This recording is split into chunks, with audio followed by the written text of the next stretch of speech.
Oke, kali ini kita akan membahas melanjutkan materi minggu kemarin tentang struktur dan fungsi alat-alat reproduksi pada laki-laki dan perempuan. Pada hari ini kita akan membahas mengenai kelainan dan teknologi sistem reproduksi. Yang pertama, kita akan membahas mengenai kelainan yang berhubungan dengan sistem reproduksi. Ada beberapa jenis kelainan atau penyakit yang terjadi pada sistem reproduksi manusia, yaitu sebagai berikut. Yang pertama yaitu penyakit AIDS. Penyakit yang mengerikan ini sudah dibahas menyerang sistem kekebalan tubuh. Penyakit ini juga dikelompokkan pada penyakit kelamin karena bisa ditularkan lewat hubungan kelamin. Selain itu juga dapat ditularkan lewat transfusi darah. Penyakit AIDS merupakan salah satu penyakit yang mengakibatkan kematian. Penyakit ini disebabkan oleh virus HIV. Virus ini menghancurkan sistem kekebalan tubuh manusia. Jika seseorang terinfeksi HIV, maka virus tersebut terdapat di dalam cairan tubuh, yaitu di dalam darah, air mani atau cairan vagina, dan air susu ibu. Bila penderita kontak dengan orang lain, maka ia bisa menularkan virus melalui perpindahan cairan. Orang yang baru terinfeksi HIV belum menampakkan gejala, nampak sehat dalam kurun 5-10 tahun. Walaupun kelihatannya sehat, namun mereka bisa menularkan HIV melalui hubungan seks, transfusi darah, atau pemakaian jarum suntik secara bergantian. Yang kedua yaitu sifilis. Sifilis disebabkan oleh bakteri Treponema pallidum yang dapat ditularkan melalui hubungan seksual atau transfusi darah.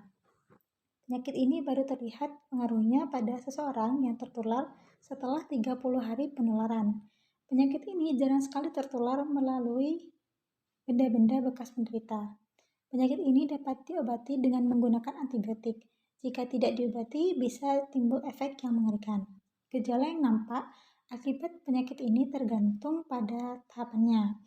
Pada tahap sifilis primer, penderita mengalami luka atau tukak di penis, vagina, anus, mulut, amandel, atau jari. Jika tidak diobati akan berkembang menjadi sifilis sekunder. Pada tahap ini timbul kutil di daerah kelamin dan ruam di bagian tubuh manapun. Selain itu bisa muncul juga gejala yang mirip dengan flu. Kondisi tersebut bisa hilang dan timbul kembali.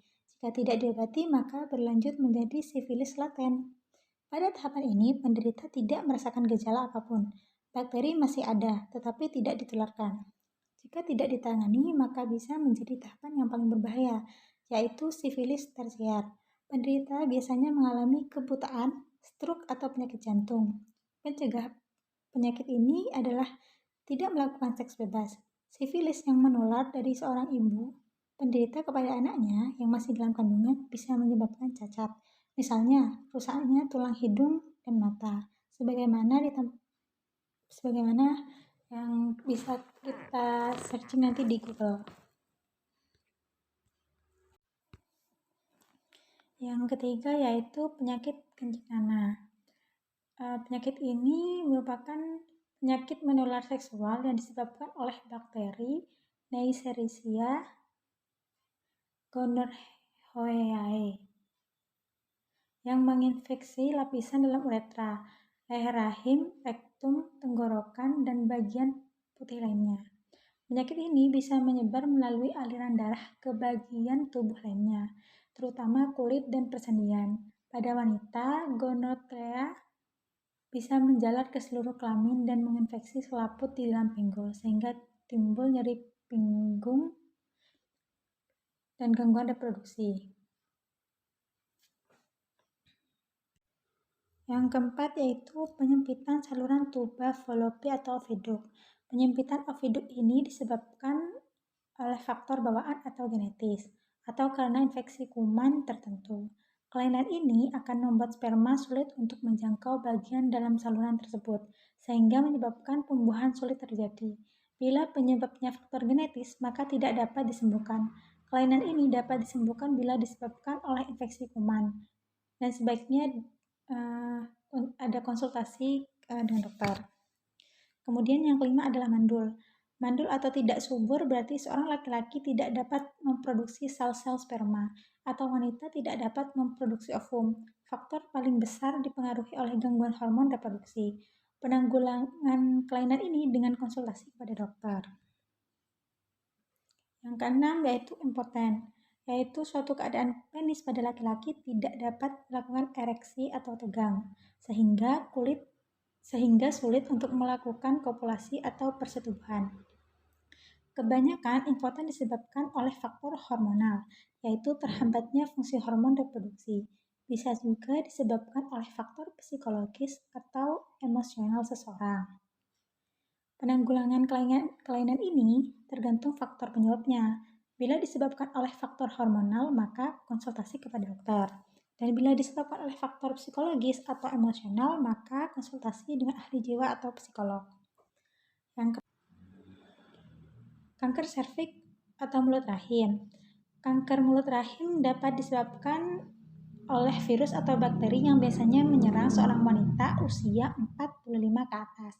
Penyakit kanker pada wanita terbanyak adalah kanker serviks. Pencegahan penyakit ini adalah dengan imunisasi HPV dan tidak melakukan hubungan seks bebas. Pengobatan penyakit ini adalah berkonsultasi dengan dokter spesialis kanker. Kemudian yang ke-8 adalah kanker payudara. Kanker payudara ini terjadi pada banyak wanita yang terserang penyakit ini. Penyebab penyakit ini belum diketahui secara pasti. Seorang wanita yang tidak pernah menyusui besar kemungkinan dapat menderita penyakit ini. Pencegahan penyakit ini dilakukan dengan deteksi dini secara rutin dan pengobatannya melalui konsultasi dengan dokter spesialis kanker. Yang ke-9 adalah endometriosis. Kelainan ini terdapat di jaringan endometrium di luar rahim. Gejalanya ketika menstruasi terasa nyeri dan disebabkan oleh pengelupasan jaringan endometriosis. Penanganan kelainan ini konsultasi dengan dokter spesialis kandungan. Selanjutnya yaitu teknologi sistem reproduksi. Teknologi sistem reproduksi digunakan untuk mengatasi atau memberikan solusi atas kasus-kasus kelainan reproduksi. Melalui teknologi ini, hambatan reproduksi diupayakan untuk diantisipasi. Beberapa teknologi sistem reproduksi akan dibahas adalah sebagai berikut. Yang pertama yaitu obat kesuburan. Obat kesuburan adalah obat yang meningkatkan tingkat kesuburan reproduksi. Bagi wanita, obat kesuburan yang digunakan berguna untuk merangsang pembentukan ovum atau meningkatkan kualitas ovum. Bagi laki-laki, obat kesuburan ini untuk merangsang pembentukan sel sperma atau meningkatkan kualitas sel sperma. Yang kedua yaitu USG, merupakan teknik menggunakan gelombang ultrasonik untuk mendiagnosa keadaan bayi dalam rahim, misalnya ukuran tubuh, organ tubuh bayi, termasuk organ kelamin dan kesehatan.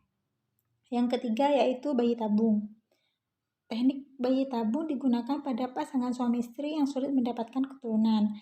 Teknik bayi tabung memerlukan 3 tahap sebagai berikut. Yang pertama yaitu pengambilan ovum yang sudah matang dari seorang wanita atau istri. Yang kedua yaitu menyediakan media kultur sebagai tempat pembuahan. Media ini harus mempunyai kandungan kimia sesuai dengan cairan yang ada di saluran falopi. Yang ketiga yaitu pengambilan sperma dari seorang pria atau suami. Sperma diinjeksikan ke dalam ovum dalam media kultur. Setelah terjadi pembuahan dan pembentukan embrio ini akan terus dikembangkan di media kultur hingga hari ke-6 dan baru diimplantasikan atau ditanam ke rahim ibu.